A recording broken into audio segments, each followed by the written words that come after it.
Саламатсыздар, урматтуу мекендештер. Бүгүн Бишкектеги Новопавловка айылынан жолдун боюнан биринчи линиядан сатыла турган коммерциялык объект көрсөтөбүз. Бизнеске өтө ыңгайлуу, бул жерде даяр иштеп турган бизнес бар. Тагыраагы даяр бизнес сатылат да. Жер аянты 8 сотук ашыкчасы менен эки жолдун кесилиши угловой бурчта жайгашкан. Мына ушул чоң имарат. Бунун кабаты 3 кабат. Экинчи, үчүнчү кабаты бильярд клуб иштеп турат. Ал эми биринчи кабаты толук маркет. Бул иштеп турган имарат туурасы 8,5, узундугу 14,5 экен. Бышык кирпичтен капитальный курулган имарат. Бул Новопавловка айылында, тагыраагы мына Ала тоонун жолунда жайгашкан. Ылдыйда болсо Бишкек Карабалта жолу, көрүп турасыздар, унаалар нары бери өтүп жатат. Шаардан чыгып келе жатканда глобустан өтүп эле бир аз жүрүп светофордон солго буруласыздар дагы ошол жерден Ала тоо жака 250 метр келсеңиздер мына жолдун боюнда турат. Бул бурчта, бул Киров көчөсү, мына ушул жерде жаңы асфальт болгон Советский менен кесилишет. Нары кеткенде Ала тоо 1, Ала тоо 2 темир жол дагы дальше Агордого чыгып кетет да. Жүрүңүздөр эми, бир жак чекеден көрсөтүп берели. Мына короого киргенде бул жерде атайын унаа кире турган площадка. Бул жагы ушу 5 бөлмөлүү үй, өздөрү жашашат. Бул жагы болсо балдар кийимдерин саткан дүкөн. Бул жагы уже маркет. Жүрүңүздөр, биринчи маркетти көрсөтүп берели. Бисмилла. Маркетке кириңиздер. Маркеттин жалпы аянты 100 чарчы метр чыгат. Көрүп турасыздар, мына 4-5 катар бүт текчелер коюлуп, товарлар бардыгы тизилген, полу кафел, дубалы агартылган, жарыктары, камера көзөмөлдөрү бардыгы коюлган. Учурда мына иштеп турган маркет. Анан эми келишимдин негизинде бул товарларды, мына текчелерди, эмеректерди кайсынысы калат, кайсынысы кетет, ал жагын эми өзүңүздөр келишип сүйлөшүп аласыздар. Тагыраагы товардын баасын чыгарып береби, же товардын бул жердеги эмерек техниканын бардыгынын акчасыны айтабы, ал жагын эми келишип сүйлөшөсүздөр да. Бул эми биринчи кабаттагы маркет 100 чарчы метр. Монда кондиционерлер коюлган, камера көзөмөл, терминалдардан бери бардыгы коюлган, иштеп турат. Ал эми бул жакка чыга турган болсок, бильярд клубуна экинчи кабатка чыга турган тепкичи бул жакта. Кире бериш эшиги ушул жакта. Мына эшикти ачтык, эми ичкери киребиз. Бисмилла. Сразу эле бияка киргенде экинчи кабатка көтөрүлүп чыга беребиз. Келиңиздер. Тепкич менен көтөрүлүп чыгабыз. Бирок бир нерсени эске алалы. Могу эшиктен киргенде оң жакта да бир эшик турат. Ушул ички эшик аркылуу дагы маркетке кирип чыкса болот. Бирок мына тепкичтин асты кладовка, ажаткана. Экинчи кабатка мына чыктык. Экинчи кабатында 2 бильярд столу коюлган. Кадимки иштеп турган бильярд клуб. Бул жака бир бильярд столу коюлган, тиги жака дагы бир бильярд столу коюлган. Бардыгынын абалдары жакшы, мына балдар, жаштар ойноп атышат. Жарыктары коюлган. Дубалдын үстү жагы патология менен боелгон, асты жагы атайын мындай пластик каражаттардан жасалган. Полуна болсо мына линолеум төшөлүптүр. Бул жагы мына суусундук бары. Анан кошумча бул жакта да бир каанасы бар. Бул эми офис деп койсок болот. Чакан бир каанасы бар экен. Кабинет же болбосо. Бул эми экинчи кабаты. Үчүнчү кабатында көрсөтөбүз, келиңиздер. Мына терезелери бардыгы коюлган, пардалары да илинген. Үчүнчү кабаты бул жакта. Үчүнчү кабатка дагы ушул тепкич аркылуу көтөрүлүп чыгабыз.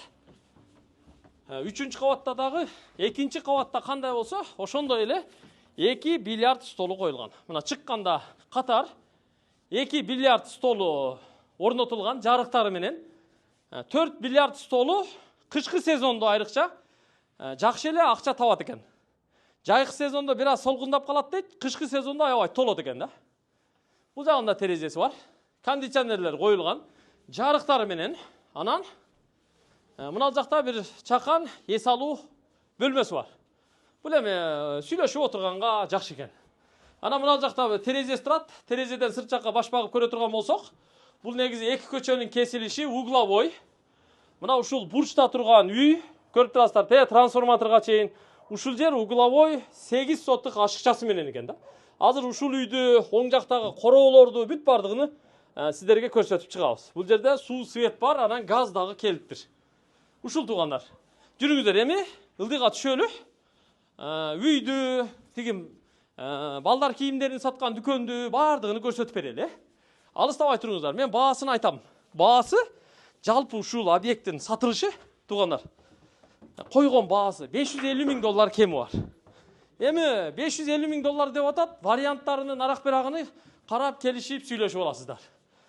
Чынын айтканда, ушунча бизнес жайды неге сатып атат деген суроо болушу мүмкүн. Зарылчылыктан улам сатып атыптыр. Зарылчылыктан улам. Кайра биринчи кабатка түштүк, сыртка чыктык. Бул жагы мына эски мончо экен. Бул жерде болсо септик, атайын септик курган экен. Бул жерде чакан кампа бар экен, склад деп коебуз. Товарларды ушул жака киргизип коюптур. Кайра эле мына көрүп турасыздар, объекттин алдына площадкага чыктык. Бул жагы эми максат дүкөнү, бул балдар кийимдер дүкөнү экен. Балдар кийимдер дүкөнү дагы чакан. Кирсеңиздер мына балдар кийимдери бул жерде мына тизилип сатылып турат. Негизи бул иштеп аткан дүкөн. Бул жагында дагы даяр бизнес бар, өздөрү эле иштетишет экен да.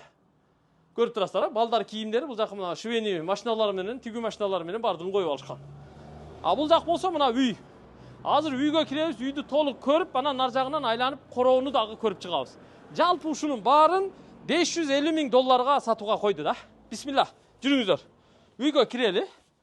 Мына кирип келдик азыр. Киргенде эле бул жер мына ортодогу бөлмө.